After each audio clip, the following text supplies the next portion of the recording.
Welcome to The Test is History. Long live the County Championship. This is a journey into the history of English cricket's oldest and most beloved domestic tournament. This episode focuses on Surrey's County Championship of 1890. 1890 was the first season of the County Championship. Prior to that, sides assuming the titles of counties such as Sussex, Kent and Surrey would play each other to the extent that in the 1860s, a championship was being referred to in newspapers. On the 16th of December 1889, a winter meeting occurred where the counties formally constituted a championship. The 8 clubs involved were Gloucestershire, Kent, Lancashire, Middlesex, Nottinghamshire, Surrey, Sussex and Yorkshire. Surrey had good reason to be confident at the start of the 1890 season. The sporting press had considered them unofficial county champion several times in the previous 4 years.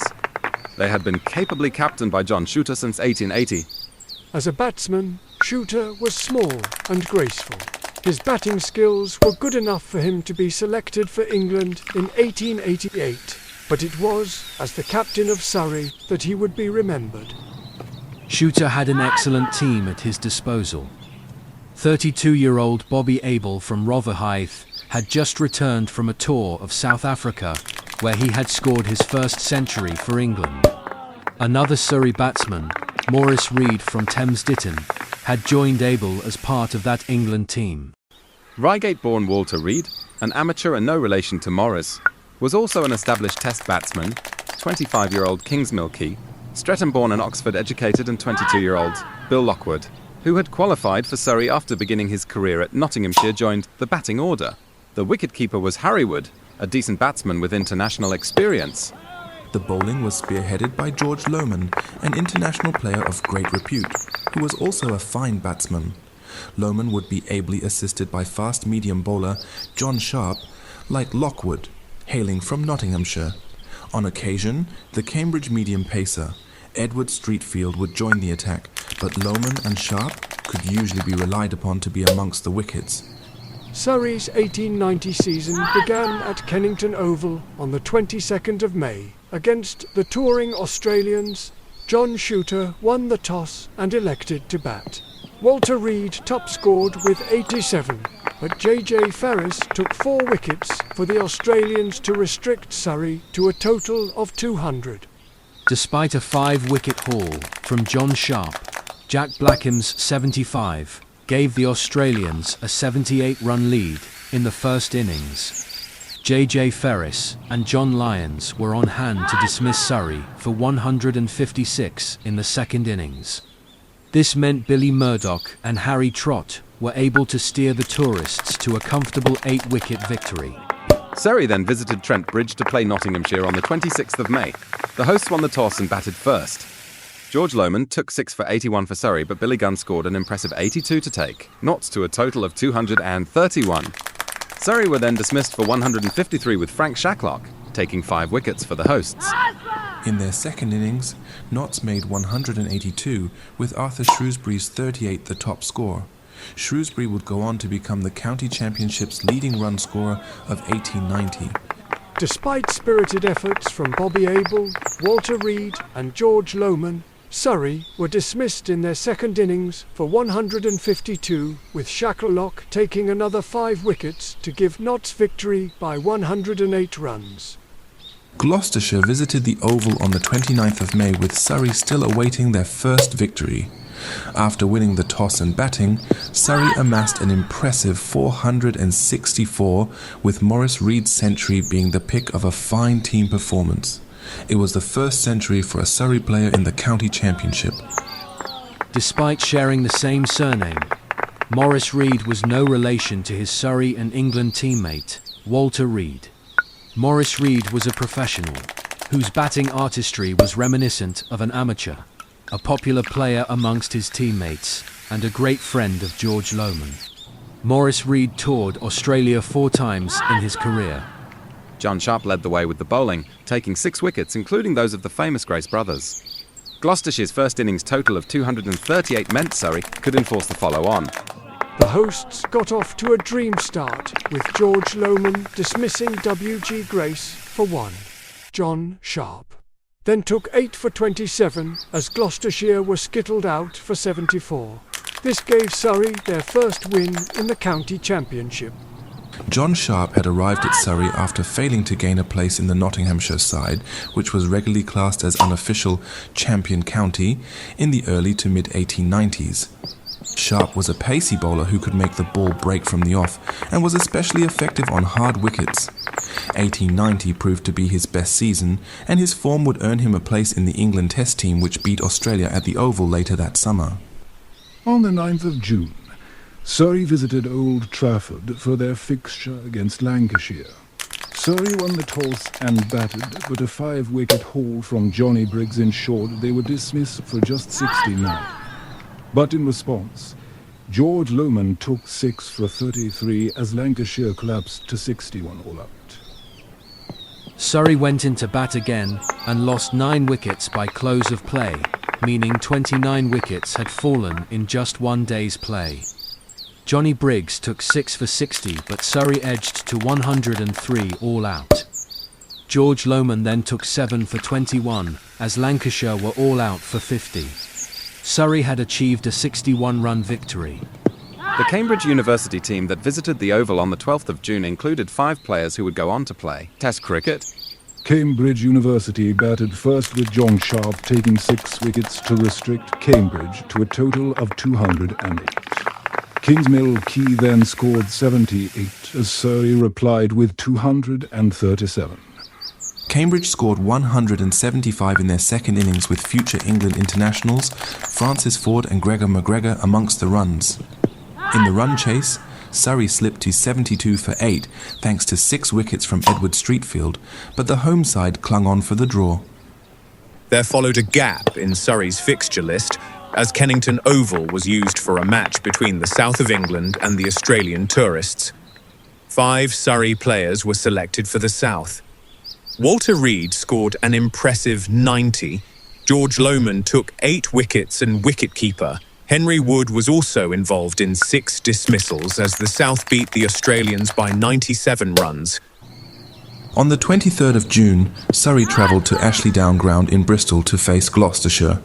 They won the toss and elected to bat. 50s from Bobby Abel, Kingsmill Key, Maurice Reid and George Lohmann helped Surrey to a first innings total of 376.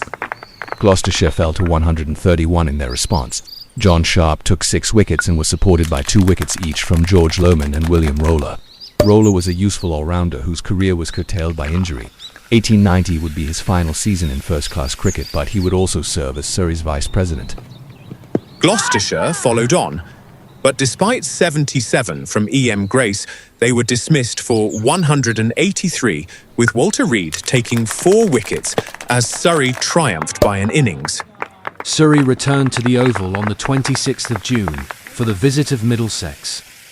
After winning the toss and batting, Middlesex got off to a good start with Andrew Stoddart scoring 60, but when Stoddart was bowled by George Lohmann, Middlesex collapsed from 99 without loss to 140, all out with Lohmann claiming 7 wickets. Walter Reid was Surrey's top scorer in their response with 62 out of a total of 199.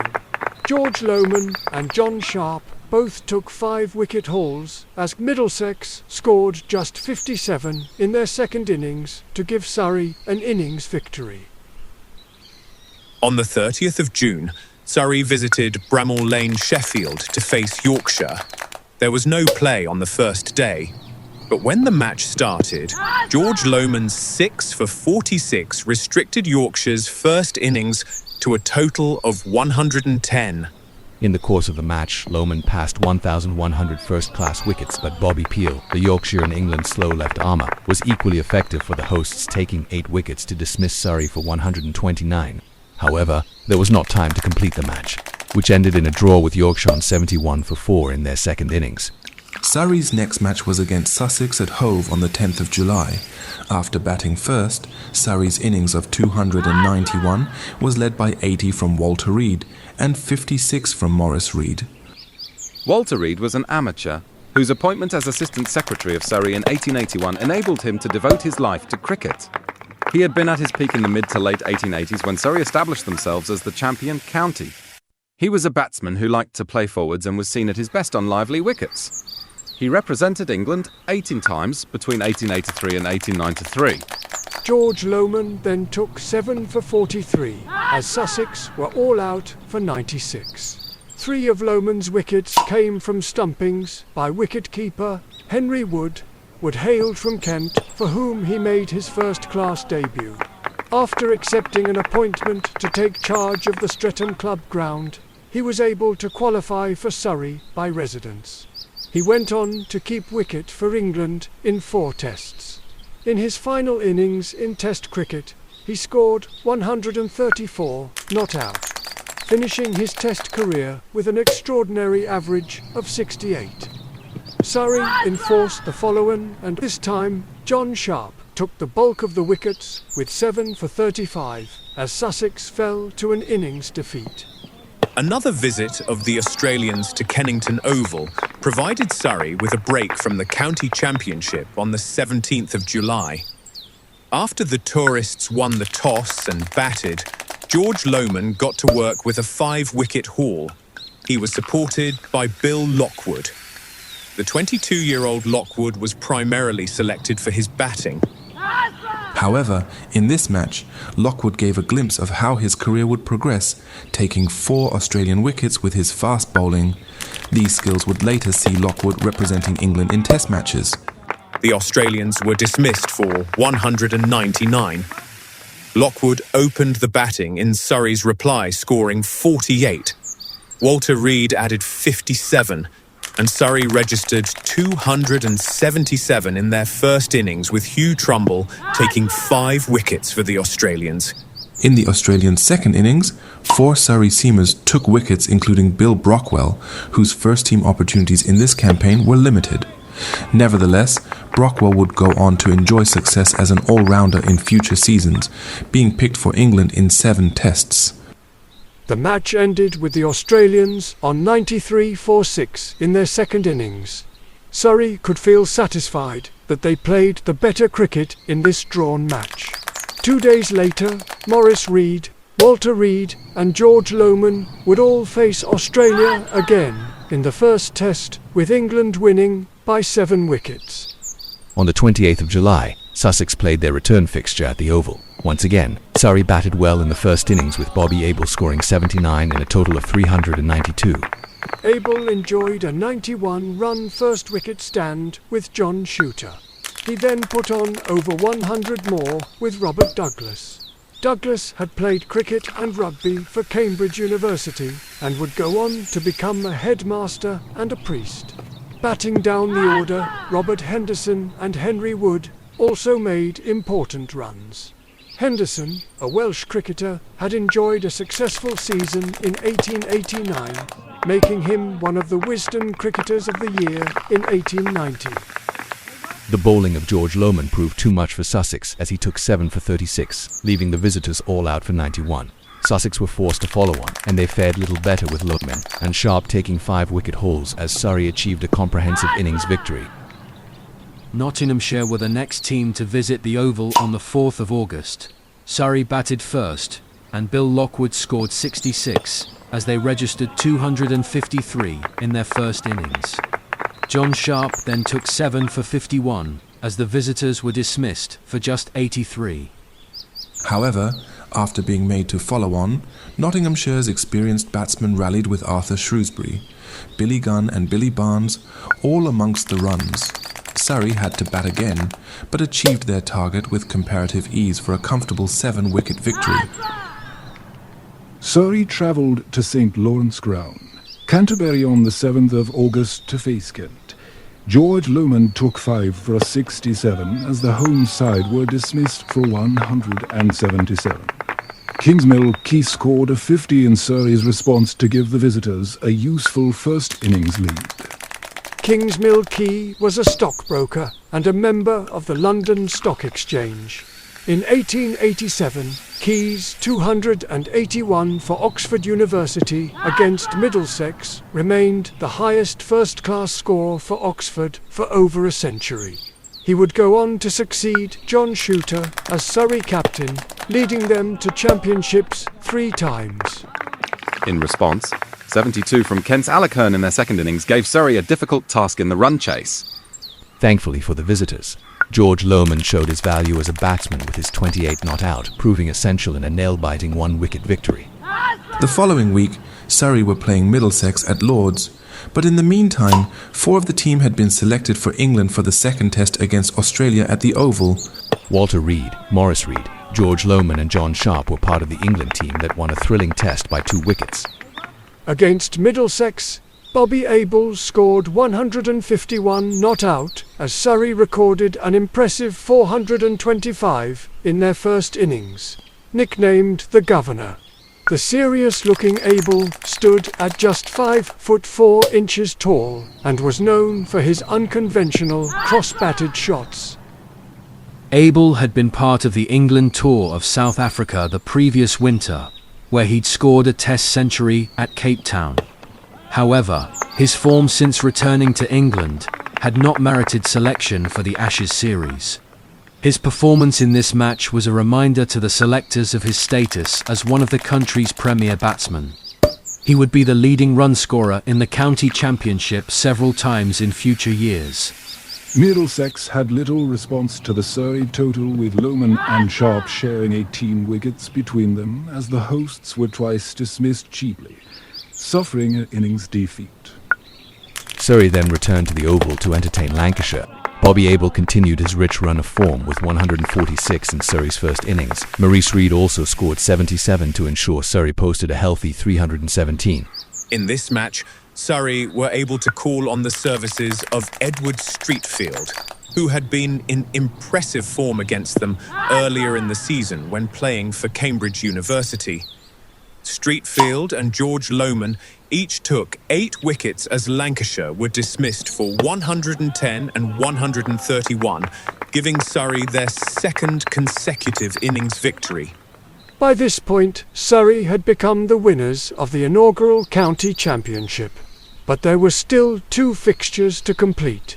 Yorkshire visited the Oval on the 21st of August, and a 6th wicket stand of nearly 200 between Kingsmill Key and Bill Lockwood put Surrey into a commanding position.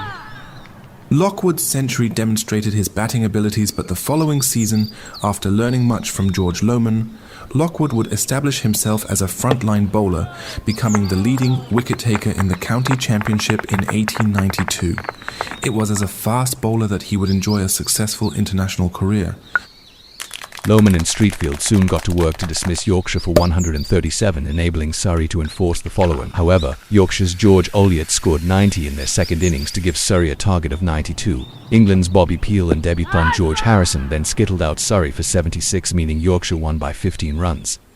Surrey's final fixture of the summer was against Kent at the Oval. Surrey were dismissed for just 101 in their first innings, and a good all-round batting performance gave the visitors a significant first innings lead. They capitalised on this to achieve a comfortable 8-wicket victory over the champions. However, there was still time for a personal milestone for George Lohmann, as he became the first bowler to take 200 first-class wickets in a season. Lohmann had been undoubtedly the star of the Surrey team of 1890. Bowling a variety of medium-paced deliveries, his partnership with John Sharp in 1890 was a key factor in Surrey's success. He was at the peak of his powers, widely considered to be the best bowler in the world. His performance with the bat also proved invaluable to Surrey's season. He would continue his prolific form in the following seasons as Surrey won 5 of the first 6 county championships. But in 1892, Lohmann contracted tuberculosis, and thereafter, health problems would hamper his career and ultimately cost him his life. His statistics guarantee his place as one of the greatest bowlers in history. And so ends the story of the 1890 English summer, when Surrey became the first team to win the county championship.